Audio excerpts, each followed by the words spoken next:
আসসালামু আলাইকুম। পরমাণুর মডেল অ্যাটমিক ফিজিক্সের অধ্যায়টা এটা বাকি ছিল আমাদের। এটা আমাদের সম্ভবত 5 নাম্বার ক্লাস। এখানে দেখো পরমাণুর মডেল। আমরা ছোটবেলায় কিন্তু পরমাণুটা দেখতে কিরকম এটা কিন্তু ছবি আঁকছি। আমরা যখন ক্লাস 8 ছিলাম 7 8 তখন আমাদের কিন্তু আসছে যে একটি পরমাণুর চিত্র অঙ্কন করো। তখন কিরকম ভাবে আঁকছি, প্রথমে একটা ছোট সার্কেল দিছি, পরবর্তীতে আর একটা বড় সার্কেল দিছি। এটা কিন্তু আমাদের পরমাণু হয়ে গেছে। এটাকে আমরা একটু এরকম মোটা ঘন করে দিছি। এই যে যেটাকে আমি ঘন করে দিছি এটাকে আমরা বলছিলাম নিউক্লিয়াস। মনে পড়ে কিনা একটু খেয়াল করে দেখো। এটাকে আমরা বলছিলাম নিউক্লিয়াস। নিউক্লিয়াসের মধ্যে কি থাকে? নিউক্লিয়াসের মধ্যে প্রোটনও থাকে, নিউট্রনও থাকে।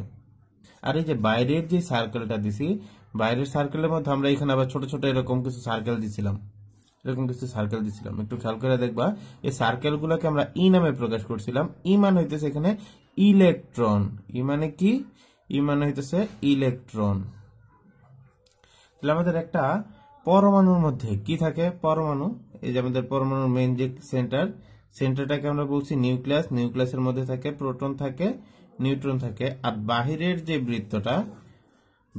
বৃত্তটা এটার মধ্যে আমাদের কি থাকে? বাহিরের মধ্যে বৃত্তটার মধ্যে থাকে ইলেকট্রন।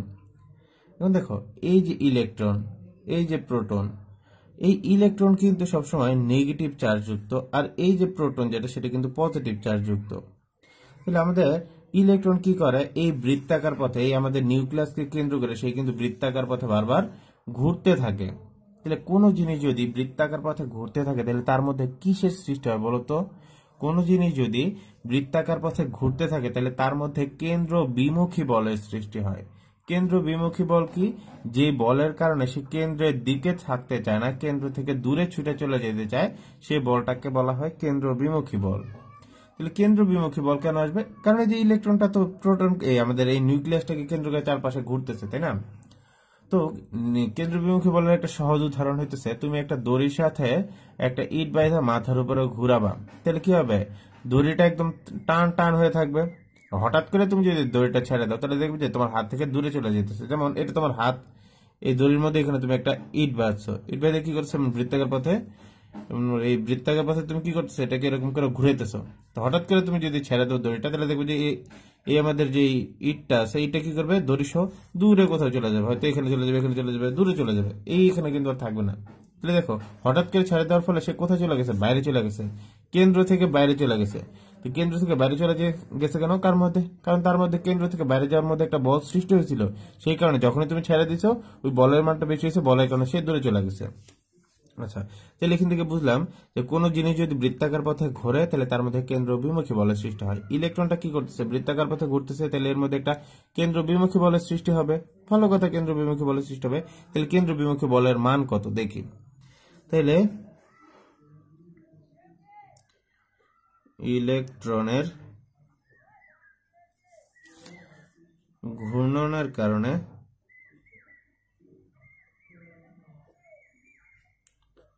উৎপন্ন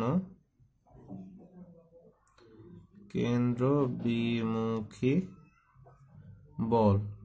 কেন্দ্র বিমুখী বল এটাকে ধরো যেমন করে যে আমি এফসি নামে প্রকাশ করতে পারি। এফসি একটা নাম দাও আর কি, নাম দিলে হলো। তাহলে কেন্দ্র বিমুখী বলের নাম আমি দিলাম এফসি। তো বল মানে কি? বল মানে হচ্ছে এম এফ। এম মানে ভর, এফ মানে হচ্ছে ত্বরণ। তাহলে আমি যদি ত্বরণটাকে যদি ভাঙাই, ত্বরণকে কি লেখা যায়? ভি স্কয়ার বাই আর লেখা যায়। তাহলে কেন্দ্র বিমুখী বল এফ সমান কি? এম ভি স্কয়ার বাই আর। এই কেন্দ্র বিমুখী বলটা কার জন্য সৃষ্টি হয়েছে? ইলেকট্রনটা বৃত্তাকার পথে ঘুরতেছিল তাই। আচ্ছা, আরো এখানে কিছু কথা আছে। আমাদের এই যে প্রোটন, প্রোটন কি চার্জ যুক্ত? পজিটিভ চার্জ যুক্ত। ইলেকট্রন নেগেটিভ চার্জ যুক্ত। আর নিউট্রনে কোনো প্রকার চার্জ থাকে না। তাহলে পজিটিভ চার্জ কি করবে? নেগেটিভ চার্জকে তার নিজের দিকে আকর্ষণ করবে। তাহলে জিনিসটাকে আমি প্রথমে বৃত্তাকার পথে ঘুরাইছি, সে বাহিরের দিকে চলে যেতে চাইছে, কেন্দ্র থেকে বাহিরের দিকে চলে যেতে চাইছে, কারণ এটাকে বলছি আমি কেন্দ্র বিমুখী বল। কেন্দ্র বিমুখী বলের মান পাইলাম। এখন দেখতেছি প্রোটন হইতেছে পজিটিভ চার্জ, ইলেকট্রন হইতেছে নেগেটিভ চার্জ। তাহলে কি করবে? প্রোটন ইলেকট্রনটাকে আকর্ষণ করবে কেন্দ্রের দিকে। তাহলে কেন্দ্রের দিকে যে বল সেটাকে আমি কি বলতে পারি? কেন্দ্রমুখী বল। আর যে বলটা কেন্দ্র থেকে বাহিরের দিকে সেটাকে আমরা কি বলতে পারি? কেন্দ্র বিমুখী বল। এই যে ঘূর্ণার ফলে যে বলটা তৈরি হচ্ছে সেটা হলো কেন্দ্র বিমুখী, কেন্দ্র থেকে দূরে সরে যেতে চেয়েছে। আর ইলেকট্রনটাকে প্রোটন কি করেছে, টাইনা নিজের দিকে নিয়ে আসতেছে, মানে কেন্দ্রের দিকে। তাহলে এটা হলো কেন্দ্রমুখী বল। তাহলে তাহলে প্রোটন ও নিউট্রন,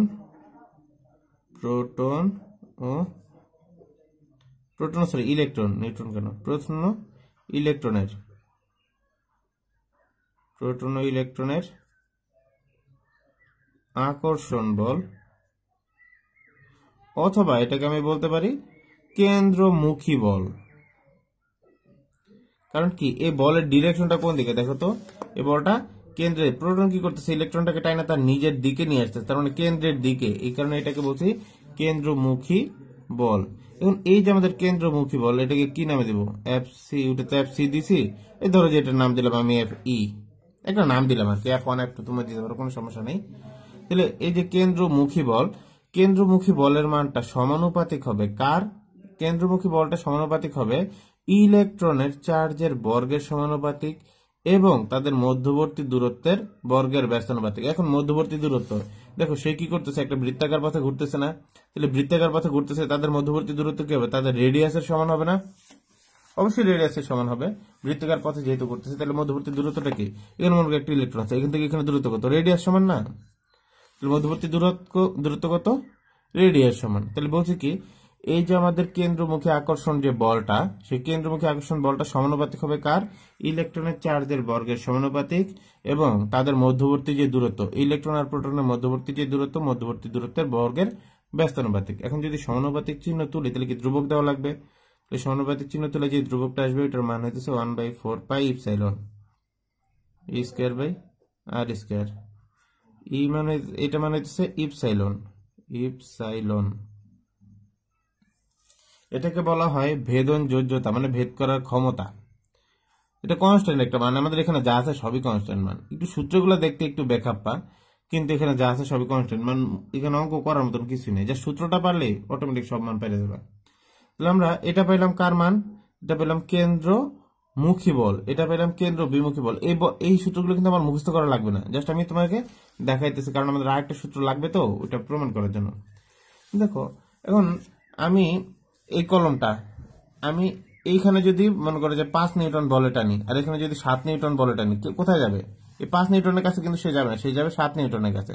তাহলে এই যে প্রোটন কি করতেছে, ইলেকট্রনটাকে তার নিজের দিকে টাইনা নিয়ে আসতে চাইতেছে।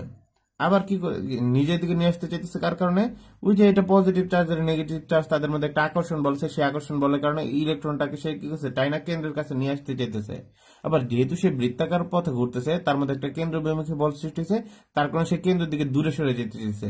তার মানে ইলেকট্রন পড়ছে বিপদে, কারণ তাকে একজনটা টানতেছে কেন্দ্রের দিকে, আরেকজন টানতেছে তাকে কেন্দ্র থেকে দূরে ঠেলে সরাই দেওয়ার জন্য। তাহলে একজন কেন্দ্রের দিকে টানে, একজন কেন্দ্র থেকে বাইরের দিকে টানে। এখন দুজনের মধ্যে যদি কারো একজনের শক্তি বেশি হয়ে যায়, যদি এই প্রোটনের শক্তি বেশি হয়, তাহলে কি করবে, প্রোটনটা ইলেকট্রনটাকে টাইনা কেন্দ্রে নিয়ে আসবে। তাহলে এরকম কিন্তু আমরা কখনো দেখি না যে ইলেকট্রনটা প্রোটনের মধ্যে পড়ে গেছে, আবার এরকমও দেখি নাই যে কক্ষপথ থেকে সে ছুটা চলে গেছে। তার মানে কি, এই যে কেন্দ্রমুখী বল আর কেন্দ্র বিমুখী বল, দুইটা বলের মান কিন্তু এখানে সমান, দুইটা বলের মান সমান দেখে ইলেকট্রনটা কি করতেছে, একটা নির্দিষ্ট কক্ষপথে ঘুরতে পারতেছে। দুইজনের মধ্যে যদি যে কোনো একজনের বলের মান বেশি হইতো, যদি কেন্দ্র বিমুখী বলের মান বেশি হইতো, তাহলে সে কেন্দ্র থেকে ছুটা বাইরে চলে যেত। যদি কেন্দ্রমুখী বলের মানটা সমান হতো, তাহলে সে টান দিয়ে কেন্দ্রের দিকে নামায় নিয়ে আসতো। যেহেতু এই দুইটা কাজের কোনো কাজ হইতেছে না, সে একটা বৃত্তাকার পথে বারবার ঘুরতেছে, তার মানে এই আকর্ষণ বল আর বিকর্ষণ বল, মানে কেন্দ্রমুখী বল আর কেন্দ্র বিমুখী বল, দুইটা বলের মান সমান। তাহলে আমরা বলতে পারি যে কেন্দ্রমুখী বল সমান সমান কেন্দ্র বিমুখী বল, তাহলে এফসি সমান সমান আমরা এফ ই বলতে পারি। তাহলে এফ সির মান হইতেছে M V square by R, আর এফ ই এর মান পেলাম 1/4 pi epsilon E square by R square. তো এখান থেকে আমরা যদি একটু কাটাকাটি করি, তাহলে তোমার মনে করে যে আর এখানে আছে আর স্কয়ার, এখানে আর, তাহলে কাটাকাটি যাবে, কাটাকাটি আমি ভি এর মানটা যদি রাখি, তাহলে এমটা এখানে ভাগ হবে, তাহলে এখানে ভি স্কয়ার ইকুয়াল টু হবে E square divided by 4 pi epsilon M R. দেখো এখানে একটা আর, এখানে আর স্কয়ার কাটাতে একটা আর থাকে, সেই আরটা এখানে যদি আমি বর্গমূল করি, তাহলে স্কয়ার রুটে কাটা, এখানে থাকবে ভি, এখানে হবে কি টোটালটার উপর রুট হবে, টোটালটার উপর রুট মানে কি, উপরে রুট নিচেও রুট, তাহলে স্কয়ার রুটে কাটা, তাহলে উপরে থাকে ই আর নিচে থাকে √4 পাই ইপসাইলন এম আর। ঠিক আছে। তাহলে এটা আমাদের বেগের ইকুয়েশন, যে একটা ইলেকট্রন একটা বৃত্তাকার পথে, একটা মানে কক্ষপথে কত বেগে ঘুরতেছে সেটা আমি পাবো। এখন দেখো এটার মধ্যে ই মানে ইলেকট্রনের চার্জ কনস্ট্যান্ট, 4 কনস্ট্যান্ট, পাই কনস্ট্যান্ট, ইপসিলন কনস্ট্যান্ট, এম মানে ভর, ইলেকট্রনের ভর, সে ভরের মানও কনস্ট্যান্ট। তাহলে এখানে ডিপেন্ড করতেছে কি, বেগের মানটা আসলে ডিপেন্ড করতেছে এই আর এর উপর না। এই আর মানে কক্ষপথের ব্যাসার্ধ। 1 নম্বর কক্ষপথে বেগ হবে একরকম, 2 নম্বর কক্ষপথে বেগ হবে আরেক রকম, 3 নম্বর কক্ষপথে বেগ হবে আরেক রকম। এটা কক্ষপথের উপর ডিপেন্ড করতেছে, কত নম্বর কক্ষপথ তার ব্যাসার্ধ কত, তার উপর ডিপেন্ড করতেছে এই ইলেকট্রনের বেগ কত হবে। তাহলে আমি যদি n তম কক্ষপথ চিন্তা করি, তাহলে n তম কক্ষপথে ইলেকট্রনের বেগ, n তম কক্ষপথে ইলেকট্রনের বেগ দেখো, তাহলে ভি এর মান হবে vn। n তম কক্ষপথে বেগটা আসলে ডিপেন্ড করবে কার উপরে, এই ব্যাসার্ধের উপর। তাহলে ব্যাসার্ধ যদি আমি n তম কক্ষপথে যদি ব্যাসার্ধ বসাই, তাহলে বেগ পাবো n তম কক্ষপথের। তাহলে E divided by root over 4 pi epsilon M R, এই যে আর আছে, আর এর মান আমি বসাবো n তম কক্ষপথের। তাহলে আর এর মান যদি আমি n তম কক্ষপথের বসাই, তাহলে বেগের মান পাবো n তম কক্ষপথের। ঠিক আছে। আর এর মানে কি, আর এর মান হইতেছে n তম কক্ষপথের ব্যাসার্ধ। ঠিক আছে। তাহলে এই সূত্রটা আমার একটু কাজে লাগবে। এই সূত্রের অঙ্ক নাই, কিন্তু এই সূত্র থেকে মানে আমি অঙ্ক পাই নাই আর কি, যে বেগের মান কত সে বেগের মান বের করো, এই অঙ্কটা আমি পাই নাই কোথাও। যদি আসে তাহলে এটা লাগতেও পারে, কিন্তু আমি কোথাও পাইনি। তাহলে বেগের এই সূত্রটা মুখস্থ না করলেও হবে, কোনো সমস্যা নেই। তাহলে এটা আমি করলাম কেন, কারণ একটু পর আমার একটা কাজে লাগবে, এই কারণে।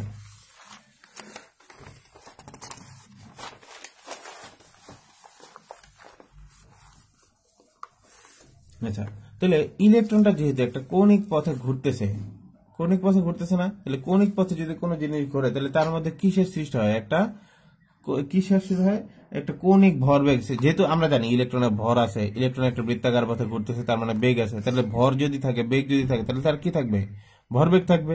যেহেতু সে বৃত্তাকার পথে ঘুরতেছে, তাহলে তার রৈখিক ভরবেগ তো সম্ভব না, তার ভরবেগ কোনটা সম্ভব, কৌণিক ভরবেগ সম্ভব। তাহলে দেখি ইলেকট্রনের কৌণিক ভরবেগ কি।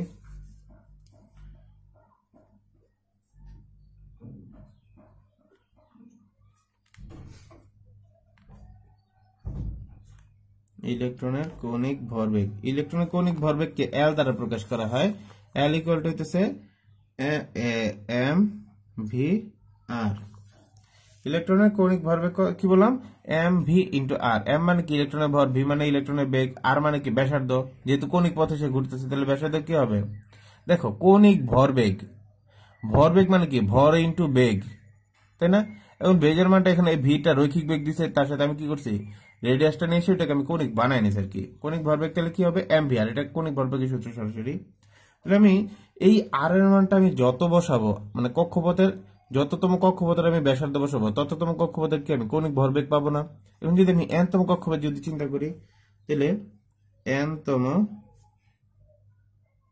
কক্ষপথের কৌণিক ভরবেগ, কৌণিক ভরবেগকে যেহেতু আমি এল দ্বারা প্রকাশ করছি, তাহলে এন তম কক্ষপথের জন্য কি হবে, এল এন। কি হবে দেখো, ভর, এই ভরের মান কিন্তু ইলেকট্রনের ভর কিন্তু কক্ষপথের সাথে পরিবর্তন হয় না, ভরের মান ফিক্সড। তাহলে পরিবর্তন হবে কে, বেগের মান পরিবর্তন হবে। ব্যাসার্ধের মান যদি এন তম কক্ষপথে বসাই, তাহলে ইলেকট্রনের বেগ কি পরিবর্তন হয়ে যাবে। আমরা আগের পেজে দেখলাম যে ব্যাসার্ধের মান চেঞ্জ হইলে বেগের মানও চেঞ্জ হয়। তাহলে ভি হবে ভি এন, আর হবে আর এন। ঠিক আছে। তো এখানে আমাদের বোর কৌণিক ভরবেগ নিয়ে আরেকটা সূত্র দিছে। বোরের মতে, বিজ্ঞানী বোর আর কি, বোরের মতে কৌণিক ভরবেগ, বোরের মতে কৌণিক ভরবেগ হইতেছে L equal to N H by 2 pi. N মানে হইতেছে এখানে কক্ষপথ সংখ্যা। এন মানে কি বললাম, কক্ষপথ সংখ্যা। এক নাম্বার যদি 1 নম্বর কক্ষপথ হয়, তাহলে এন এর মান 1 বসাবা। 2 নম্বর কক্ষপথ হলে এন এর মান 2 বসাবা। 10 নম্বর কক্ষপথ হলে এন এর মান 10 বসাবা।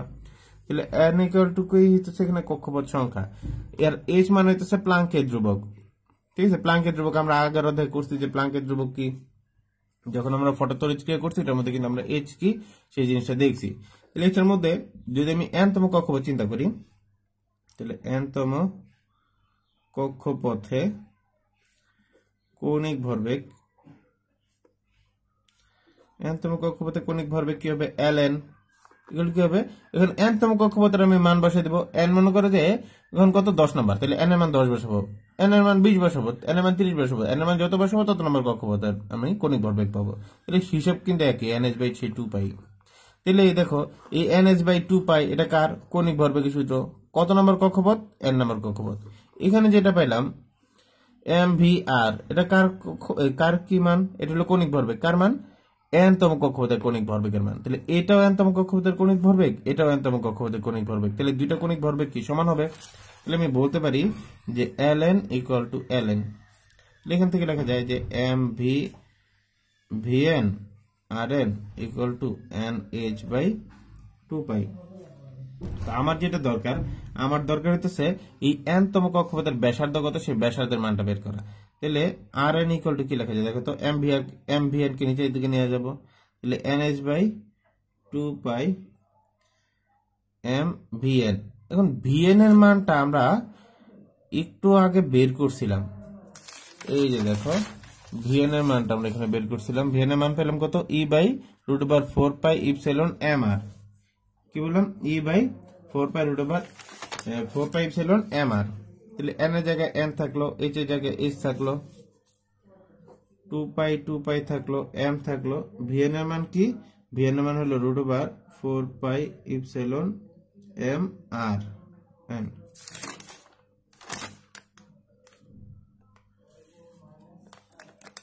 উল্টা হয়েছে, ই তো e/, এটা উপরে হয়ে যাবে।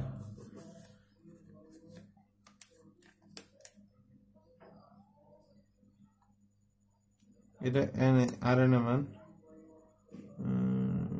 সমস্যা নেই, rn বসাই, nh আছে nh বসাই, 2πm। vn এর মান হচ্ছে e/√4πε/mr। দেখি ঠিক আছে কিনা, e/4πε/mr, ঠিক আছে। তাহলে নিচে যেহেতু আমাদের ই চলে আসছে, এই যে vn এর মানটা চলে আসছে, এই কারণে ইটা নিচে, তারপর এটা উল্টাই দিছি, মানে একবারে নিয়ে আসছি আর কি। তাহলে দেখো এখানে আছে বর্গমূল তো আমরা রাখবো না, তাহলে বর্গমূল না রাখলে কি করতে হবে, বর্গ করতে হবে উভয় পাশে। আমি যদি এখানে বর্গ করি rn স্কয়ার, তাহলে কি হবে, n স্কয়ার h স্কয়ার, তাহলে 2π এর উপর যদি স্কয়ার দেয় তাহলে কি হবে, 4π স্কয়ার m স্কয়ার, আর এখানে কি হবে, স্কয়ার রুটে কাটা চলে যাবে, তাহলে থাকবে 4πε/mr n divided by e। তাহলে এখানে আছে rn, এখানে আছে rn স্কয়ার, তাই কাটাকাটি করে এখানে কি থাকবে, একটা rn থাকবে। তাহলে rn = একটু যদি সাজায় লিখি, সাজায় লিখলে কি লেখা যাবে, n স্কয়ার h স্কয়ার। এই দেখো এখানে আছে 4π, এখানে 4π স্কয়ার, তাহলে 4 কাটা গেল, এই পায়ের সাথে পাই কাটা যায়, নিচে কিন্তু একটা পাই থাকবে, একটা পাই থাকলো। তাহলে এই যে ইপসিলন আছে, ইপসিলন থাকলো, এই উপরে আছে m, নিচে আছে m স্কয়ার, তাহলে উপরে mটা কাটা যায়, নিচে শুধু একটা m থাকবে, নিচে হলো একটা m। তারপরে আছে ই, সরি এটার উপরে তো বর্গ করছি, তাহলে এখানে উপরে স্কয়ার হবে, তাহলে এখানে হলো ই স্কয়ার, আর বাকি থাকে এখানে দেখো এই m কাটা, rn কাটা, তাহলে বাকি থাকে কি, n square h square epsilon divided by pi m square. এইখানে যে সূত্রটা পাইলাম, এইটা হচ্ছে আমাদের n তম কক্ষপথের ব্যাসার্ধ। ইলেকট্রনের n তম কক্ষপথের ব্যাসার্ধ কত হবে, সেই সূত্রটা হচ্ছে n square h square epsilon pi m square. n মানে কি, n মানে হচ্ছে কক্ষপথ সংখ্যা, কত নাম্বার কক্ষপথ, 1 2 3 4 5 এগুলা। আর h মানে বলছি প্লাঙ্কের ধ্রুবক, এর মান আমরা আগেই শিখছি, প্লাঙ্কের ধ্রুবক। তারপরে ইপসিলন মানে ভেদন যোগ্যতা বা ভেদ করার ক্ষমতা। তারপরে m মানে হইতেছে ইলেকট্রনের ভর, আর ই মানে হইতেছে ইলেকট্রনের চার্জ। এই মানগুলো দেখো, এই প্লাঙ্কের ধ্রুবক আমরা আগেই পড়ছি, ইলেকট্রনের ভর আগেই পড়ছি, ইলেকট্রনের চার্জ আগেই পড়ছি, আর কক্ষপথ সংখ্যা তো তারা আমাদের দিয়েই দিবে। তাহলে আমাদের নতুন যে টার্মটা সেটা হলো ভেদন যোজ্যতা টার্ম, ই এর মানটা আমাদের প্রশ্নে দেওয়া থাকবে। তো বাই চান্স যদি না দেওয়া থাকে, ওই কারণে আমরা মানটা একটু মনে রাখবো, কোনো সমস্যা নেই, একটা মান শুধু মনে রাখতে হবে। তাহলে আমাদের সূত্র, এই সূত্রটা মনে রাখতে হবে, আগে যেগুলো পড়ছি ওগুলো কিন্তু সূত্র মনে রাখতে হবে না তোমার, এই সূত্রটা তোমার মনে রাখতে হবে যে n তম কক্ষপথের ব্যাসার্ধ কত হবে, কিভাবে বের করব, ঠিক আছে। তাহলে সূত্রটা দেখতে একটু বেখাপ্পা, কিছু করার নাই, তোমার এটা মনে রাখতে হবে। কারণ অ্যাটমিক ফিজিক্সে কষ্ট কম, মানে কষ্ট কম বলতে অঙ্ক তোমার কম করা লাগে, কিন্তু অঙ্ক একটা কমন আসবে। ঠিক আছে, তাহলে আমি n-তম কক্ষপথের কিন্তু আমি অলরেডি ব্যাসার্ধ পেয়ে গেছি। তাহলে n-তম কক্ষপথের ব্যাসার্ধের ইকুয়েশন পেলাম কি, r n equal to n square h square epsilon divided by pi m square। তাহলে এইখানে n মানে কি, n মানে কক্ষপথ সংখ্যা, এটা ধরো যে আমি 1 নম্বর ইকুয়েশন দিলাম। তাহলে এখানে n মানে কি, কক্ষপথ সংখ্যা না, তাহলে আমি n equal to 1 বসাইতে পারবো না, কারণ এক হতো কক্ষপথ সংখ্যা। আমি প্রথম কক্ষপথ চিন্তা করতে পারি, 5 নম্বর কক্ষপথ চিন্তা করতে পারি, তাহলে যে কোনো কক্ষপথে কিন্তু আমি চিন্তা করতে পারি। তাহলে আমি যদি n equal to 1 বসাই, n equal to 1 বসিয়ে, যেহেতু আমি n equal to 1 বসাইছি, তাহলে কক্ষপথ কত পাবো, 1 নম্বর কক্ষপথের ব্যাসার্ধ পাবো। তাহলে r হবে r1, r1 equal to কি হবে, দেখো n এর মান আমি বসাইছি 1, তাহলে 1 বসালেও যে কথা, না বসালেও একই কথা। তাহলে বাকি থাকে কি, বাকি থাকে h square epsilon pi m square. তাহলে এখান থেকে আমি পেলাম কি, r1 equal to h square epsilon pi m square. ঠিক আছে, r1 এর মান পেলাম। এখন আমি কি করব, এই r1 এর মানটা আমি এখন 1 নম্বর ইকুয়েশন একটু যাব, দেখি 1 নং কি আছে 1 নং হতে। তাহলে rn equal to আছে n square h square epsilon pi m square. দেখো তো এই এতটুকু জিনিস একটু পরিচিত মনে হয় কিনা, এই যে দেখো তো h square epsilon divided by pi m square, এটাকে কি বলা যায়, r1 বলা যায়। আমি কি করব, এই r1 টাকে নিয়ে আসবো। তাহলে rn equal to n square into r1, এই সূত্রটা আমাদের লাগবে। এই সূত্রটাতে আমি কি করব, এই সূত্রটা দিয়ে আমি প্রথম কক্ষপথ এবং n-তম কক্ষপথের ব্যাসার্ধের একটা সম্পর্ক পাবো, যে প্রথম কক্ষপথের ব্যাসার্ধ এটা, n-তম কক্ষপথের ব্যাসার্ধ এটা, তাহলে কক্ষপথ সংখ্যা কত, তাহলে সেটার মানটা আমি পেয়ে যাবো। অথবা আমাদের বলে দিবে যে প্রথম কক্ষপথের ব্যাসার্ধ এত, তোমার যেতে হবে 10 নম্বর কক্ষপথ, তাহলে এখানে n এর মান 10 বসায় দিব, তাহলে এখানে আমি কি পাবো, 10 নম্বর কক্ষপথের আমি ব্যাসার্ধ পাবো। তাহলে এটা হলো প্রথম কক্ষপথ এবং n-তম কক্ষপথের মধ্যে ব্যাসার্ধের একটা সম্পর্ক। তাহলে আমাদের সূত্র পাইলাম দুইটা। এখন এইটা সূত্রটা পড়লে, এই সূত্রটা পড়লে কিন্তু এখান থেকে এক লাইন করলে এই সূত্রটা চলে আসে, নতুন যে সূত্রটা দেখলাম এক লাইন করলে কিন্তু এটা চলে আসে। তাহলে এটা কিন্তু মুখস্থ করার কোনো দরকার নেই, এখান থেকে তুমি চাইলে এক লাইন করে বের করে নিয়ে আসতে পারো। তাহলে ব্যাসার্ধের ইকুয়েশনটা আমরা পাইলাম। এখন আমাদের আছে এনার্জির ইকুয়েশন, কারণ এই দেখো ইলেকট্রনটা যেহেতু বৃত্তাকার পথে চলতেছে, অবশ্যই কিন্তু তার একটা শক্তি আছে। বৃত্তাকার পথে যদি কোনো জিনিস চলে তাহলে তার মধ্যে অবশ্যই কিন্তু গতিশক্তি থাকে, তাই না, কারণ শক্তি ছাড়া তো সে কখনোই বৃত্তাকার পথে চলতে পারবে না। তাহলে এখানে যে শক্তিটা আছে, শক্তির ইকুয়েশনটা প্রমাণটা অনেক বড়, এটা দেখাইতেছি না, সরাসরি লিখে দিতেছি। তাহলে মোট শক্তি এটাকে ই দ্বারা প্রকাশ করা হয়, ইকুয়াল টু কি, ওই তোমার এই পটেনশিয়াল এনার্জি আর কাইনেটিক এনার্জি, মানে স্থিতিশক্তি আর গতিশক্তির যোগফল। তাহলে এখান থেকে আমি যদি সরাসরি লিখে দিই, n-তম কক্ষপথের মোট শক্তি সেটা হবে minus m e to the power 4 divided by 8 n square h square epsilon square. এটা হলো n-তম কক্ষপথের এনার্জির সমীকরণ, n-তম কক্ষপথের এনার্জির ইকুয়েশন। m মানে কি, m মানে হচ্ছে ইলেকট্রনের ভর, e মানে কি, ইলেকট্রনের চার্জ, n মানে কক্ষপথ সংখ্যা, h মানে প্লাঙ্কের ধ্রুবক, আর ইপসিলন মানে তো বললাম ভেদন যোজ্যতা। ঠিক আছে, তাহলে এই যে সূত্রটা, সূত্রের মধ্যে কিন্তু মাইনাস আছে, মাইনাস দ্বারা আসলে বোঝায় যে একটা ইলেকট্রন কি আছে, নিউক্লিয়াসের মধ্যে, নিউক্লিয়াস না সেটা আমাদের পরমাণুর মধ্যে আবদ্ধ অবস্থায় আছে, তো সে কি করছে, এটার মধ্যে ঘুরতেছে। ঠিক আছে, তো সেই ইলেকট্রন থেকে বাইরে, মানে পরমাণু থেকে বাইরে বের হয় না, এটা বুঝাইতেছে। তাহলে n-তম কক্ষপথে আমি এনার্জির ইকুয়েশন কিন্তু পেয়ে গেছি। এখন আবার সেম প্রসেসে, এটা ধরো যদি আমি নাম দিলাম 2 নম্বর ইকুয়েশন, তাহলে এখানে আবার সেম প্রসেসে n equal to 1 বসাইতে পারি আমি। যদি আমি n এর মান 1 বসাই, তাহলে আমি 1 নম্বর কক্ষপথের এনার্জি পাবো E1, তাহলে কি হবে minus m e to the power 4 divided by 8, n এর মান তো 1, বসালেও যে কথা, না বসালে একই কথা। তাহলে বাকি থাকে h স্কয়ার ইপসিলন স্কয়ার। ঠিক আছে, আমি 1 নম্বর কক্ষপথে তাহলে এনার্জির ইকুয়েশন কি হবে সেটা আমি পাইলাম। মানে আমি একটু 2 নম্বর ইকুয়েশন থেকে ঘুরে আসি, একটু সাদে আসি।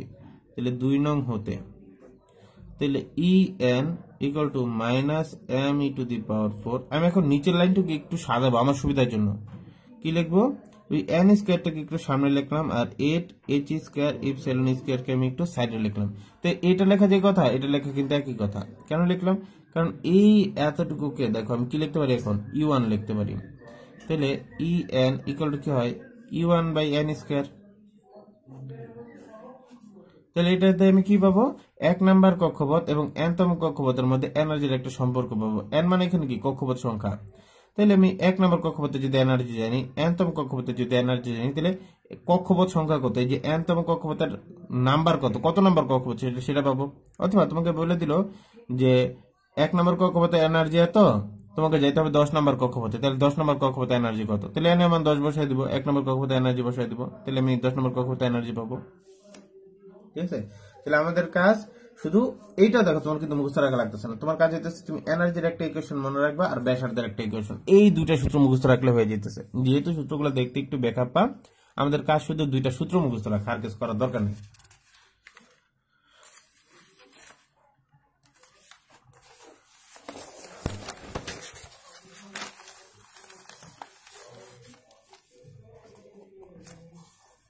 এখন কথা হইলো, অনেক সময় না তোমার পরমাণু কি করে, শক্তি বিকিরণ করে, শক্তি বিকিরণ করে কি করে, সে উচ্চ শক্তির স্তর থেকে নিম্ন শক্তির স্তরে সে চলে আসে।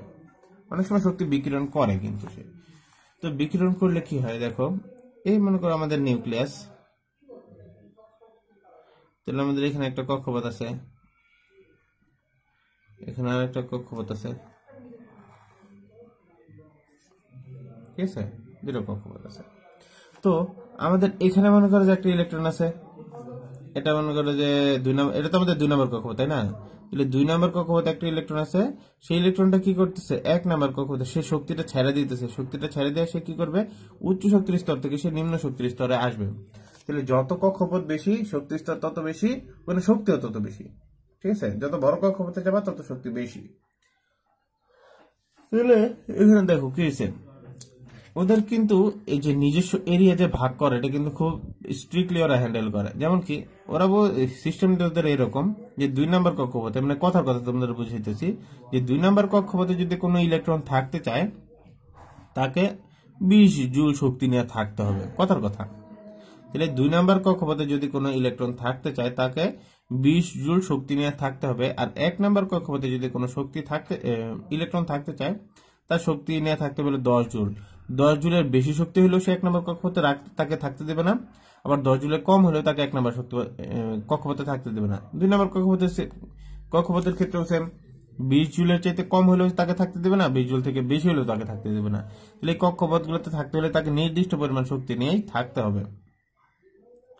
তো এইখানে যে ইলেকট্রনটা আছে 2 নম্বর কক্ষপথে, যে ইলেকট্রন ধরো তার এনার্জি আছে E2, এখন সে কি করলো, যে কোনো একটা প্রসেসে তার শক্তিটা কিছুটা বিকিরণ করলো, চারপাশে শক্তিটা ছড়ায় দিল। এই যে শক্তিটা বিকিরণ করলো, তাহলে তার কাছে ধরো যে প্রথম অবস্থায় যেহেতু সে 2 নম্বর কক্ষপথে ছিল, তাহলে তার কাছে 20 জুল শক্তি ছিল, নাহলে তো সে 2 নম্বর কক্ষপথে ছিল না, থাকতে পারতো না।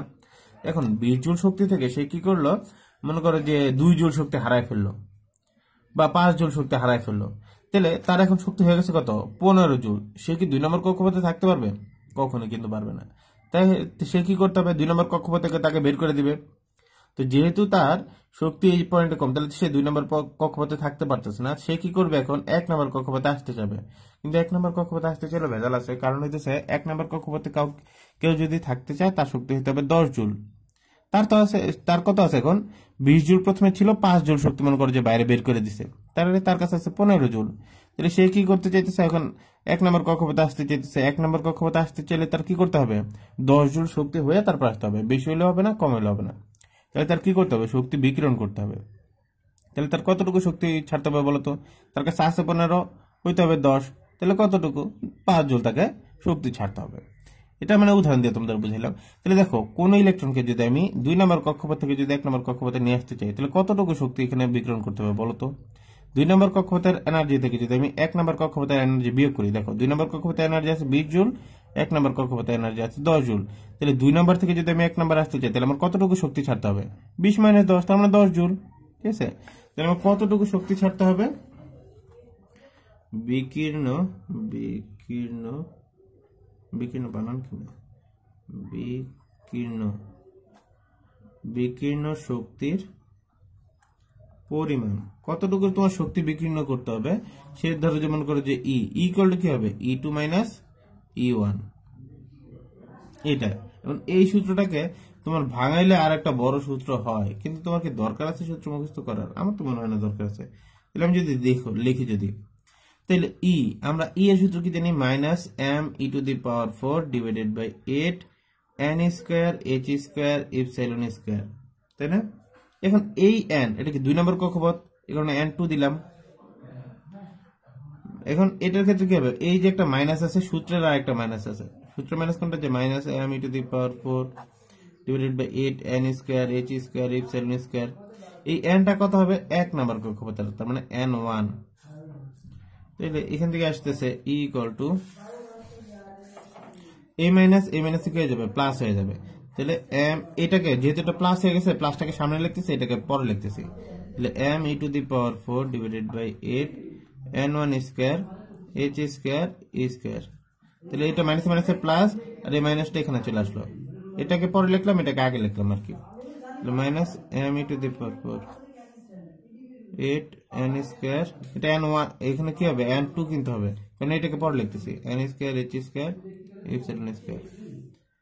এখান থেকে ই ইকুয়াল টু, যদি আমি M E to the power 4 divided by 8 H square epsilon square যদি আমি কমন নিই, তাহলে বাকি থাকে শুধুমাত্র 1 by N 1 square minus 1 by N 2 square. তাহলে এই সূত্র তোমার মুখস্থ রাখার কোনো দরকার আছে? কোনো দরকার নেই। আমরা কি করব? এই এতটুকু লাইন একটু দরকার হলে ক্যালকুলেশন করবো, কারণ সূত্রগুলো একটু ব্যাকআপ তো। তুমি যদি মুখস্থ করতে পারো তাহলে তো ভালো, কোনো সমস্যা নেই। যদি তুমি মুখস্থ করতে না পারো, তার জন্য এই ব্যবস্থা, ঠিক আছে? তাহলে এই সূত্র যারা মুখস্থ করতে পারবা তারা করবা, আর যারা মুখস্থ করতে না পারবা তারা 2-3 লাইন ভেঙে সূত্রটা বের করে নিয়ে আসবা, ঠিক আছে? তাহলে এই আমাদের সূত্র, আর কোনো কাজ নাই। তাহলে দেখো এখানে সূত্রগুলো দেখতে কিন্তু অনেক ব্যাকআপ পাস, এই কারণে তোমাদের কমায় দিতেছি। তোমাদের সূত্র পড়া লাগবে কোনটা? সূত্র পড়া লাগবে এই যে এন-তম কক্ষপথের এনার্জির ইকুয়েশন কোনটা সেটা পড়তে হবে। 1 নম্বর এন-তম কক্ষপথের ব্যাসার্ধের ইকুয়েশন কোনটা সেটা পড়তে হবে। আর ওই এন-তম কক্ষপথ আর 1 নম্বর কক্ষপথের যে ব্যাসার্ধের ইকুয়েশন, এটা 2-3 লাইন করে এটা বের করে নিয়ে আসবা। তারপর এন-তম কক্ষপথের এনার্জি, 1 নম্বর কক্ষপথের এনার্জি ইকুয়েশন, এটা 2-3 লাইন করে বের করে নিয়ে আসবা, ঠিক আছে? তাহলে শুধু কাজ হইতেছে এনার্জির ইকুয়েশনটা মনে রাখা আর ব্যাসার্ধের ইকুয়েশনটা মনে রাখা, এই দুইটা সূত্র মনে রাখা। আর এই সূত্রটার একটা অঙ্ক আছে, এন-তম কক্ষপথে কৌণিক ভরবেগ NH/2 পাই, এই সূত্রটা একটা অঙ্ক আছে, তাহলে এটা একটু দেখে রেখো। তাহলে 3টা সূত্র, ঠিক আছে? ধন্যবাদ। আর আমরা ম্যাথে চলে যেতেছি এরপরে। ধন্যবাদ।